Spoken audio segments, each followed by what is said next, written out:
सभी भाई बहनों को जय मसीह की। आज का पवित्र वचन है इब्रानियों 12 के परमेश्वर पिता द्वारा ताड़ना। तो प्रभु आप सभी को इस वचन के द्वारा आशीष दे। आइए हमारे साथ इस वचन को पढ़िए, जो कि बहुत इम्पोर्टेंट वचन है। आप इस वचन को पूरा जरूर सुनना। इस कारण जब कि गवाहों का ऐसा बड़ा बादल हमको घेरे हुए है, तो आओ हर एक रोकने वाले वस्तु और उलझाने वाले पाप को दूर करके वह दौड़ जिसमें हमें दौड़ना है, धीरज से दौड़े। हालेलुया। और विश्वास के कर्ता और सिद्ध करने वाले यीशु की ओर ताकते रहे, जिसने उस अनंत के लिए जो उसके आगे धरा था, लज्जा की कुछ चिंता ना करके क्रूस का दुख सह और परमेश्वर के सिंहासन की दाहिनी ओर जा बैठा। हालेलुया। इसीलिए उस पर ध्यान करो जिसने अपने विरोध में पापियों का इतना विरोध सह लिया कि तुम निराश होकर सहस ना छोड़ दो।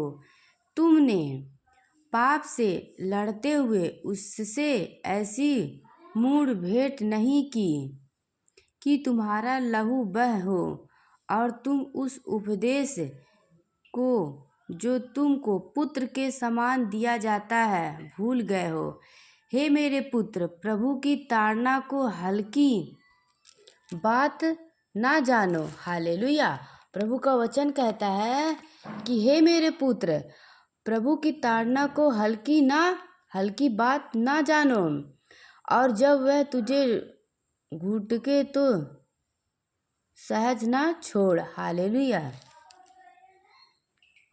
क्योंकि प्रभु जिससे प्रेम रखता है उसकी ताड़ना भी करता है। वचन कहता है क्योंकि प्रभु जिससे प्रेम रखता है उसकी ताड़ना भी करता है, और जिस पुत्र बना लेता है उसको कोड़े भी लगाता है। प्रभु का वचन कहता है, और जिसे पुत्र बना लेता है उसको कोड़े भी लगाता है। तुम दुख तो ताड़ना समझकर सह लो, परमेश्वर तुम्हें पुत्र जानकर तुम्हारे साथ बर्ताव करता है। वह कौन सा पुत्र है जिसकी ताड़ना पिता नहीं करता?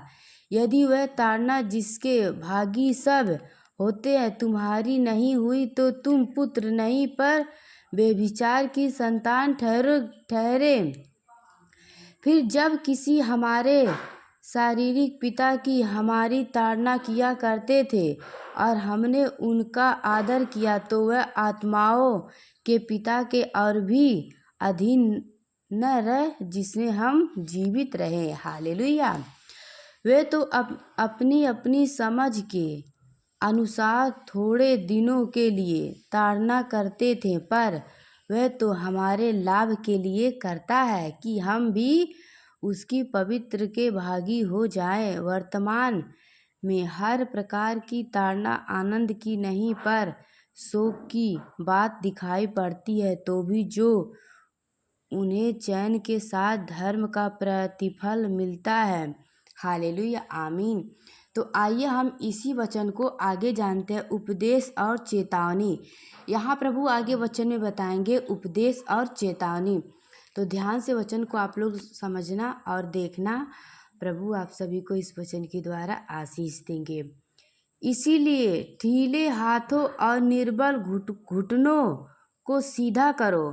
प्रभु का वचन कहता है, इसीलिए ढीले हाथों और निर्बल घुटनों को सीधा करो, और अपने पाँव के लिए सीधे मार्ग बनाओ कि लगड़ा भटक ना जाए, पर भला चंगा हो जाए। हालेलुया। सबसे मेल मिलाप रखो और उस पवित्रता के खोजी हो जिसके बिना कोई प्रभु को कदापि ना देखेगा। हालेलुया। ध्यान से देखते रहो, ऐसा ना हो कि कोई परमेश्वर के अनुग्रह से वंचित रह जाए। या कोई कड़वी जड़ फूटकर कष्ट दे और उसके द्वारा बहुत से लोग अशुद्ध हो जाएं। ऐसा ना हो कि कोई जन व्यभिचारी या ऐश्वर्य के हालेलुया समान अधर्मी हो, जिसके एक बार के भोजन के बदले अपने पहलौठे होने का पद बेच डाला। तुम जानते हो कि बाद में जब उसने आशीष पानी चाहिए तो योग्य गिन गया और आंसू बहा बहाकर खोजने पर भी मन फिराव का अवसर उसे ना मिला।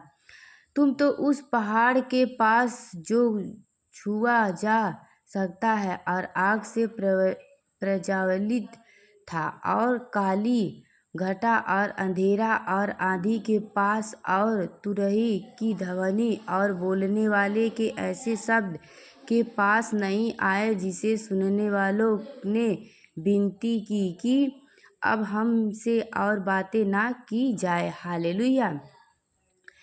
क्योंकि वे उस आज्ञा को ना सह सके। यदि कोई पशु भी पहाड़ को छुए तो उस पर पथराव किया जाए। और वह दर्शन ऐसा डरावना था कि मूसा ने कहा, मैं बहुत डरता और कांपता हूँ।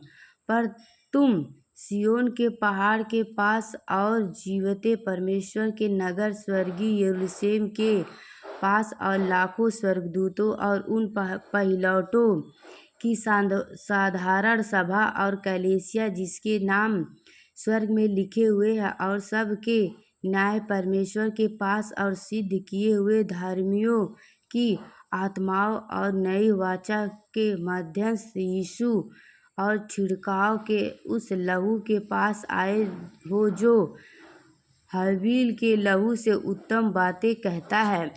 हालेलुया। सावधान रहो और उस कहने वाले से मुंह ना फेरो, क्योंकि वे लोग जब पृथ्वी पर के चेतावनी देने वाले से मुंह मोड़कर ना बच सके तो हम स्वर्ग पर से चेतावनी देने वाले से मुंह मोड़कर कैसे बच सकते हैं। उस समय तो उसके शब्द ने पृथ्वी को हिला दिया, पर अब उसने यह प्रतिज्ञा की है कि एक बार फिर मैंने केवल पृथ्वी को वरन आकाश को भी हिला दूंगा। और यह वक्त एक बार फिर इस बात को प्रकट करता है कि जो वस्तुएं हिलाई हालेलुया जाती है वे सृजी हुई वस्तुएं होने के कारण टल जाएगी, ताकि जो वस्तुएं हिलाई नहीं जाती वे अटल बनी रहे। इस कारण हम इस राज्य को पाकर जो हिलने का नहीं कृतज्ञ हो और भक्ति और भय सहित परमेश्वर की ऐसी आराधना को जिससे वह प्रसन्न होता है, क्योंकि हमारा परमेश्वर भस्म करने वाली आ गई है। सामीन। हालेलुया। प्रभु आप सभी को आशीष दे। यहाँ एक वचन है, प्रभु का वचन कहता है इब्रानियों 13:16 में, भलाई करना और उदारता दिखाना ना भूलो, क्योंकि परमेश्वर ऐसे बलिदान से प्रसन्न होता है। तो दंत एक व्यक्ति बनिए। प्रभु आप सभी के साथ है। तो जितने भाई बहन ने वचन को सुना है, विश्वास किया, पिता परमेश्वर उन्हें और उनके परिवार को आशीष दे और बहुतायत से आशीष दे। सभी भाई बहनों को अगर वचन पे विश्वास हो तो कमेंट में आमीन जरूर लिखना। वीडियो भी शेयर करना ताकि और भी लोग प्रभु के वचन को जाने। जय मसीह की। God bless you.